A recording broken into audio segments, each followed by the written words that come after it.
dois vão falar junto. Primeiro, o Mauro. Então, Mauro, fala um pouquinho de você. Obrigado, Cláudia. Bom dia a todos. Esse trabalho foi desenvolvido pelo Mauro e pela Jacira, principalmente. Nós vamos trazer aqui um pouco para a terra, tá? Bom, eu sou participante do CPDOC, fui um dos diretores da CEPA e me considero também integrante do CCEPA, embora o Beto possa até cobrar de mim depois todos esses anos que eu não paguei, porque desde os anos 80 que eu participo aqui, tenho amizades no CCEPA e tenho muito orgulho disso. O nosso trabalho se chama Extremos, uma proposta para enfrentar as desigualdades extremas. Por favor, pode seguir. Tem Mauro e Jacira como autores, pode seguir, por favor. Nós participamos do CPDOC, que todos já conhecem, mas tem um site, tem muitos livros disponíveis para quem quiser conhecer. E também sou um dos organizadores, junto com o querido Ademar, querido Ricardo, da coleção Livre Pensar, da CEPA, CPDOC, que está disponível no cepainternacional.org.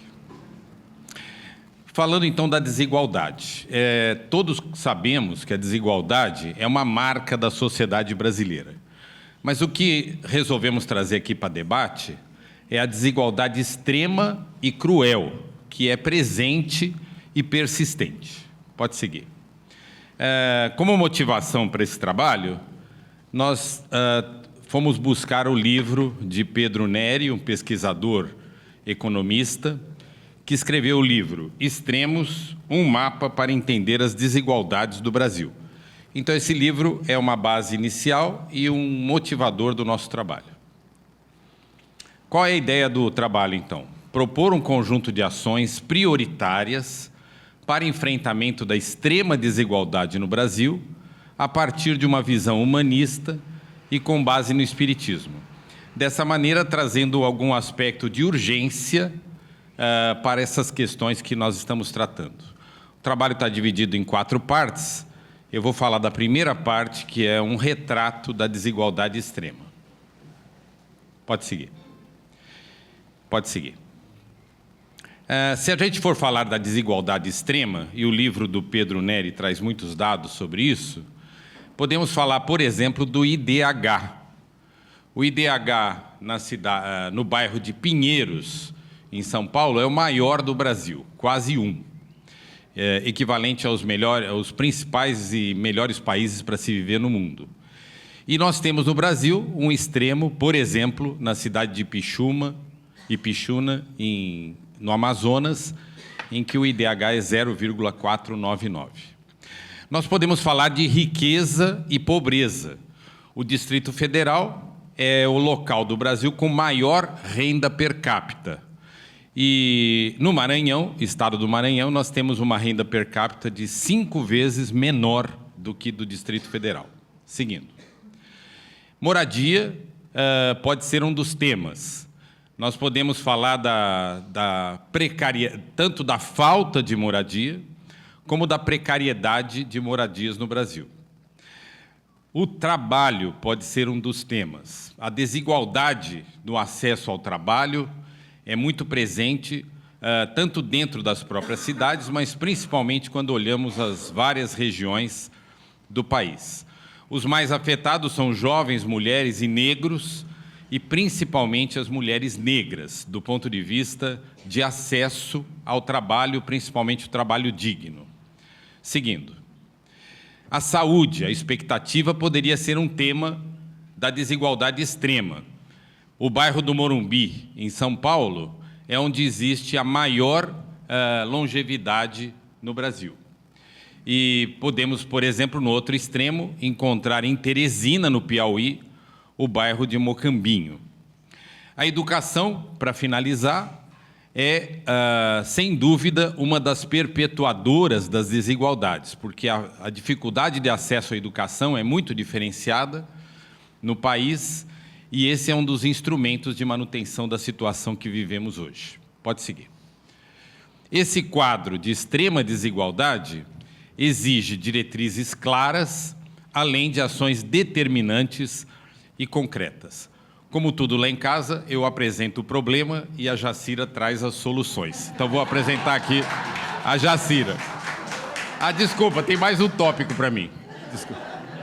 Eu vou falar da base inicial para nós podermos apresentar ou propor coisas, que é a base espírita e que fomos buscar. Nós não vamos desenvolver muito essa parte para poder dedicar mais à questão das ações. Pode seguir. As nossas bases estão em Allan Kardec, na coleção Livre Pensar, em José Herculano Pires, em John Aispura, em Jaci Regis e outros autores.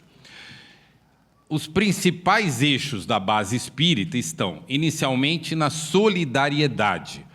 Nós temos que propor um mundo mais solidário. Segundo, na responsabilidade coletiva, e não a ideia de que cada um poderá fazer a sua parte, que isso vai levar a alguma coisa. E, em terceiro lugar, na transformação ético e moral proposta por Allan Kardec. Seguindo. Dentro da questão da transformação moral, reconhece-se o verdadeiro espírita pela transformação moral, propôs Kardec.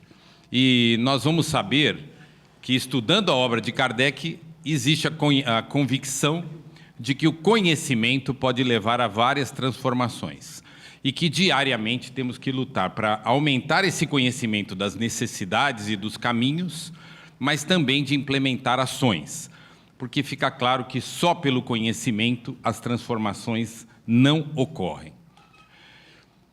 Para finalizar a minha parte, só queria comentar dessa frase que aparece no livro Espiritismo, Ética e Moral, da coleção Livre Pensar. O Espiritismo propõe a reforma das instituições humanas por meio da educação e, dessa maneira, podermos atingir aquilo que buscamos. Pode seguir. Do ponto de vista das diretrizes espíritas, lembramos também essa frase de Amado Nervo. Dentro de alguns séculos, quiçá repouses à sombra do carvalho centenário que hoje plantaste. Pode seguir. Eu vou agora sim anunciar a minha dama Jacira Jacinto da Silva. Eu proponho que você fale aqui e veja. Obrigado.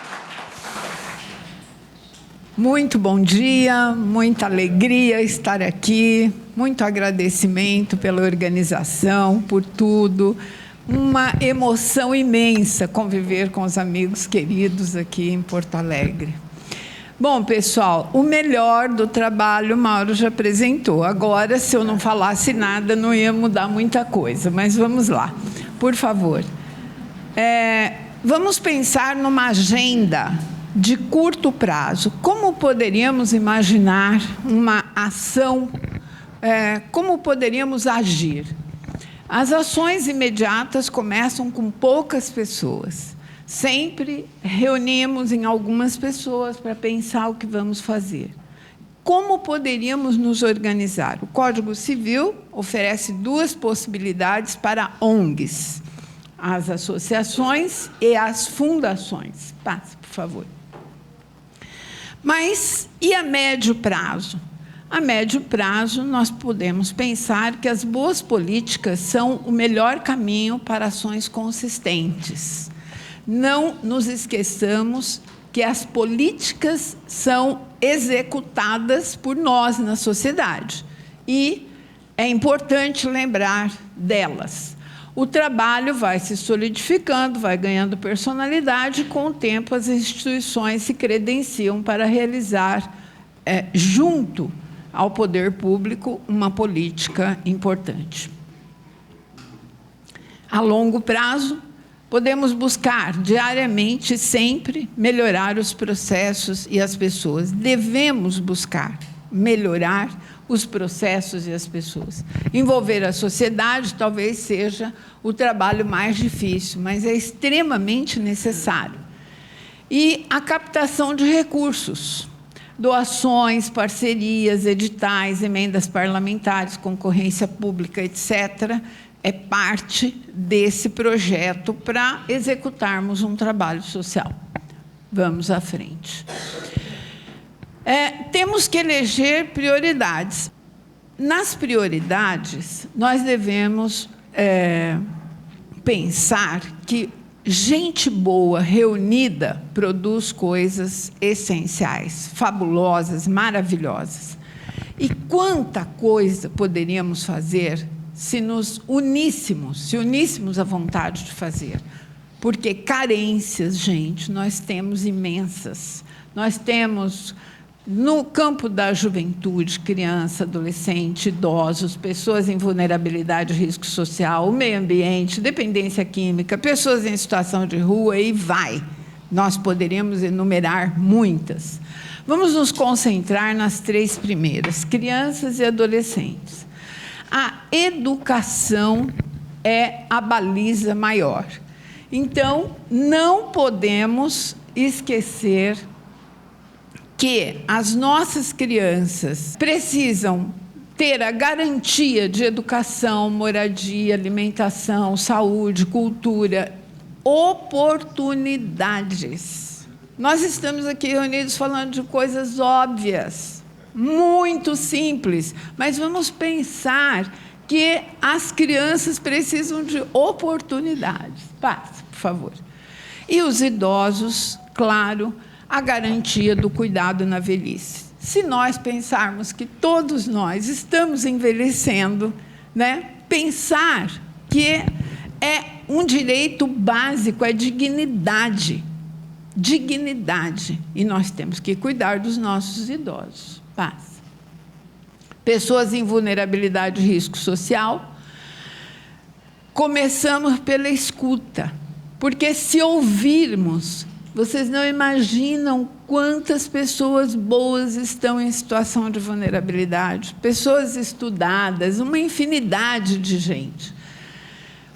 Vamos acolhê-las e, do acolhimento, vamos fazer a construção de vínculos, com a qual poderemos avançar no auxílio. Como exemplo prático, nós trabalhamos em São Paulo com a Fundação Porta Aberta. Vamos passar rapidamente para vocês conhecerem. O foco da Fundação Porta Aberta está apoiado num tripé: formação pessoal e cidadã, capacitação profissional e inserção no mundo do trabalho. Esse é o nosso processo de atendimento, que acolhe o beneficiário, o aluno, numa condição infeliz e o leva até o topo da nossa escala. A Fundação é organizada em conselho curador, diretoria executiva, conselho fiscal e outros conselhos também. Pode passar. Temos muitos espíritas, muitos. O conselho curador tem 9 integrantes, 6 são espíritas, a diretoria completa é espírita, o conselho fiscal completo, o conselho de ética, ouvidoria e muitos voluntários, colaboradores espíritas também. Algumas fotos do nosso trabalho aí, da formação pessoal e cidadã.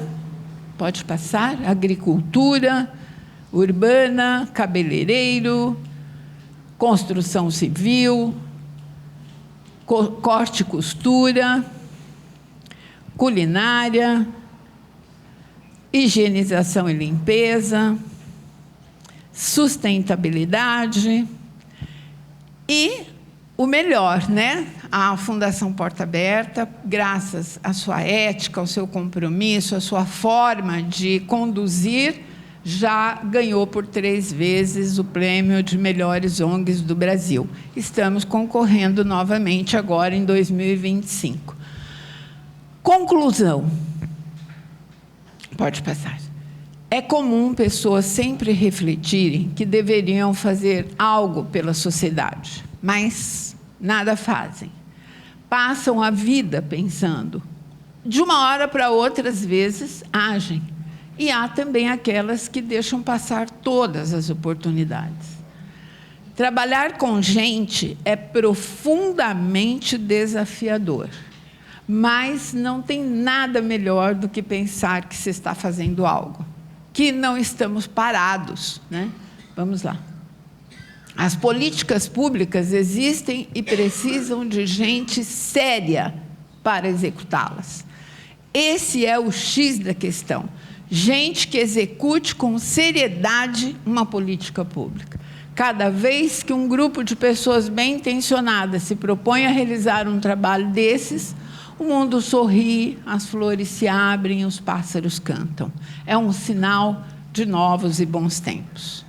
Mas tem muitas dificuldades. São tantas diariamente, que às vezes a gente pensa até em desistir. A experiência nos ensina e nos motiva a buscar mais recursos. Nada é fácil, mas não estamos em condições de exigir facilidades, não é mesmo? Quem é que está aqui em condições de exigir facilidades? Ao trabalho, portanto. Muito obrigada.